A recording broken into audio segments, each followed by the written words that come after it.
Daniel, capítulo 8, versículo 14.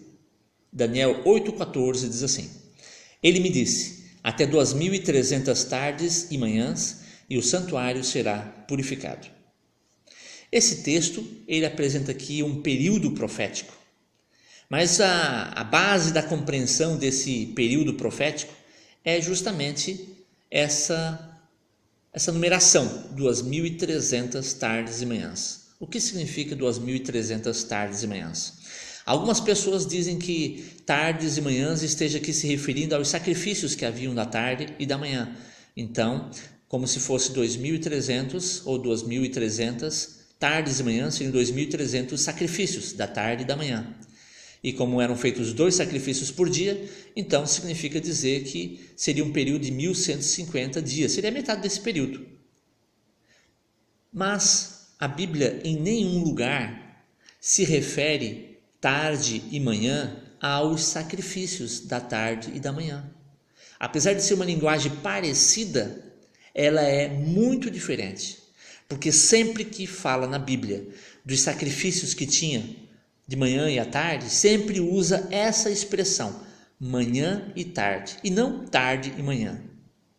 Isso faz diferença. Os detalhes fazem muita diferença na interpretação. Então aqui não está falando de sacrifícios da tarde e da manhã. Se estivesse falando de 2.300 sacrifícios, estaria dizendo 2.300 manhãs e tardes.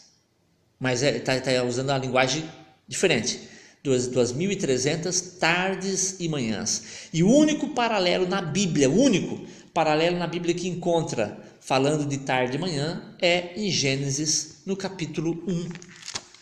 Em Gênesis no capítulo 1, a Bíblia apresenta essa mesma linguagem. Gênesis capítulo 1, versículo 5, depois versículo 8, versículo 13, versículo 19, vários versículos aqui. Cada um deles usa essa expressão. Tarde e manhã. Tarde e manhã. Tarde e manhã. Tarde e manhã. Então, tarde e manhã invariavelmente refere-se a um dia. Quando está falando lá em Daniel 8,14, até 2.300 tardes e manhãs, está falando de um período profético de 2.300 dias. E não a metade, 1.150. São 2.300 dias. Nós ainda vamos voltar bastante a essa profecia, que ela tem assim detalhes fantásticos. E nós vamos apresentando gradualmente para compreendermos também essa mensagem muito importante. Anote sua Bíblia.